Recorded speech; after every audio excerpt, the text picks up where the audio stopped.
আদানির বিদ্যুৎ আমদানি চুক্তিতে পাওয়া গেছে নানা অনিয়ম। এর মধ্যে আদানি গ্রুপের সঙ্গে আওয়ামী লীগ সরকারের আমলে করা সব বিদ্যুৎ চুক্তি পর্যালোচনার নির্দেশ দিয়েছে হাইকোর্ট। আগামী ৩ মাসের মধ্যে প্রতিবেদন দাখিল করতে বলা হয়েছে। মঙ্গলবার বিচারপতি ফারাহ মাহবুব ও বিচারপতি দেবাশিস রায়চৌধুরীর হাইকোর্ট বেঞ্চ এ আদেশ দেন।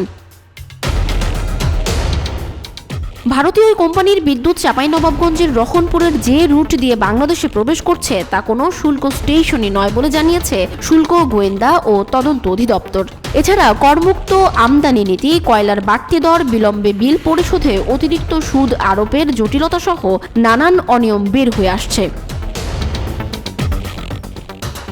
আদানির চুক্তিতে উল্লেখ আছে, আমদানি পর্যায়ে শুল্ক কর মওকুফের আদেশ যথাযথ কর্তৃপক্ষের মাধ্যমে অনুমোদনে দায়বদ্ধ থাকবে পিডিবি। পরে কোনো শুল্ক করের প্রসঙ্গ এলে তা পরিশোধের দায়ও নিতে হবে বাংলাদেশ বিদ্যুৎ উন্নয়ন বোর্ডকে। এছাড়া বিল পরিশোধে বিলম্বের জন্য বছরে 15% চড়া সুদ ধরা আছে আদানির চুক্তিতে, যা পায়রায় নেই। এসব জটিলতার মধ্যে বিদ্যুতের 22% বাড়তি দাম নতুন করে চাইছে আদানি। পাশাপাশি আছে বকেয়া বিল পরিশোধের চাপও। কনজুমার অ্যাসোসিয়েশন অব বাংলাদেশের জ্বালানি উপদেষ্টা অধ্যাপক ডক্টর শামসুল আলম গণমাধ্যমকে বলেন, পিডিবির পক্ষ থেকে জাতীয় স্বার্থ সুরক্ষার বিষয়টি যথাযথভাবে খতিয়ে দেখা হয়নি। চুক্তির প্রতিটি ধারা উপধারা প্রকাশ করতে হবে।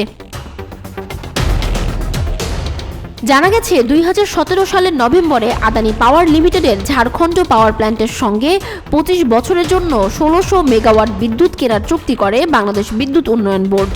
সম্পূর্ণ আমদানি করা কয়লায় পরিচালিত এই পাওয়ার প্ল্যান্টটিকে 2019 সালের মার্চে ভারত সরকার বিশেষ অর্থনৈতিক অঞ্চল হিসেবে ঘোষণা করে কর ছাড় দেয়। যদিও বাংলাদেশের সঙ্গে চুক্তির সময় কর ছাড়ের বিষয়টি গোপন করে আদানি গ্রুপ।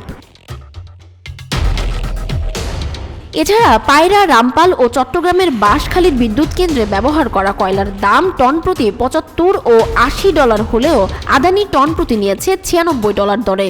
পরে পিডিবি দর নিয়ে আপত্তি জানালে দাম কমাতে রাজিও হয় তারা।